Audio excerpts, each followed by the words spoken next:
আমরা যারা এই জুলাইয়ের গণ অভ্যুত্থানের সবাই দেখেছি, এখানে যারা আছে, এই জুলাইটা কেন হলো এবং এই জুলাইয়ের অংশীদার কারা, এই জুলাইটা কিভাবে হলো, এই যে আমরা সবাই দেখেছি। একেবারে রাজনৈতিক কর্মী থেকে শুরু করে অরাজনৈতিক মানুষ, তাদের মধ্যে ধরেন বেকার তরুণ কিংবা প্রবাস ফেরত তরুণ কিংবা একেবারেই সাধারণ খেটে খাওয়া শুধুমাত্র তরুণরা, তরুণদের পাশাপাশি বিভিন্ন শ্রেণী পেশার বয়সের মানুষ। আপনারা যদি দেখেন এই যে মৃত্যুর সংখ্যাগুলো, সেখানে যাত্রাবাড়িতে বিভিন্ন জায়গায়, এবং আমি জেলখানায় কারাগারেও দেখেছি, অনেক বলছে বাসের হকারি করেছেন, ডিম বেচতেন, শশা বেচতেন, তারাও কিন্তু অনেকে শহীদ হয়েছেন এবং জেলও খেটেছেন।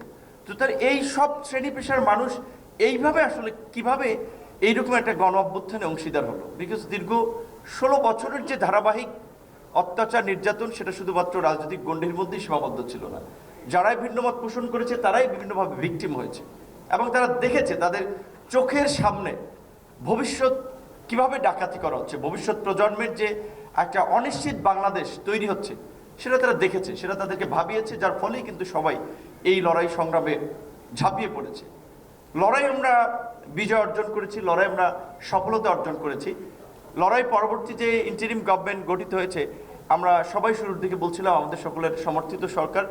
এখন কিন্তু যেটা তুষার ভাই বলছিলেন, তার মানে সুন্দর হাস্য রসাত্মক উপস্থাপনার মাধ্যমে সিরিয়াস বিষয়, যে অর্ধেকের বেশি মানে একটা শ্রেণীর মানুষ, তারা তো মনে করছে যে একটা ইলেকশনের মধ্য দিয়েই বাংলাদেশের ফাইনাল আমরা সংস্কার বলি কিংবা গন্তব্যে যেতে হবে।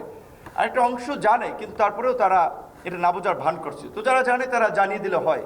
সেই নির্বাচন সহ সামগ্রিক পরিস্থিতি নিয়েও কিন্তু অনেকগুলো সংকট তৈরি হয়েছে।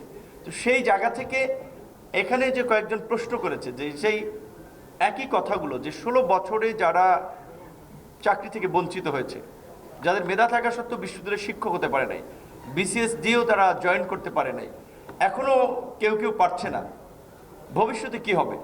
এবং যেই ভোট এবং গণতন্ত্র না থাকার ফলে এই ধরনের একটা ফ্যাসিস্ট তৈরি হলো, ফ্যাসিবাদ তৈরি হলো, শেখ হাসিনার বিকল্পকে এই সমস্ত ন্যারেটিভ মিডিয়ার মাধ্যমে বিভিন্নভাবে বলা হয়েছে।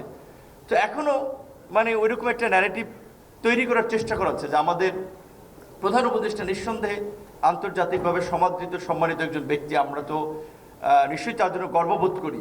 কিন্তু এইরকম কিন্তু একটা ন্যারেটিভ বাইরে সারা হচ্ছে বা তৈরি করা হচ্ছে, যে তিনি যেভাবে এই মুহূর্তে দেশকে সামাল দিয়েছেন, এইটা কারো পক্ষে সম্ভব না বা সম্ভব হতো না।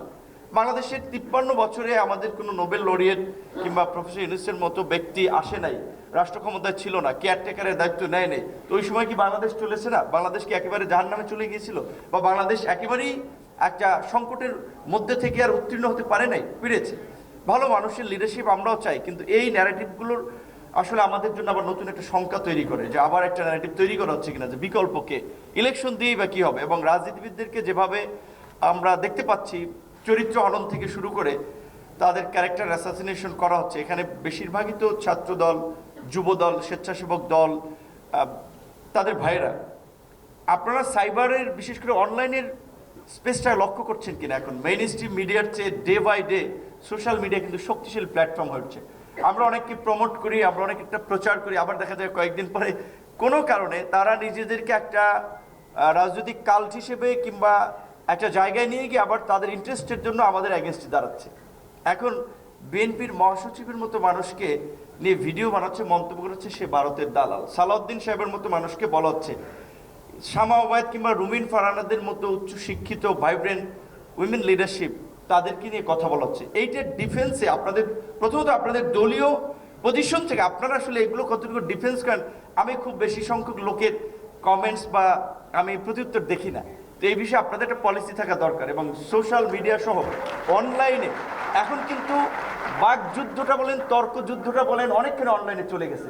এইখানে আপনাদের একটা বড় দল হিসেবে, বড় প্ল্যাটফর্ম হিসেবে আপনাদের প্ল্যান আছে হয়তো, তারপর আপনাদের এইখানে একটু মনোযোগ দিতে হবে।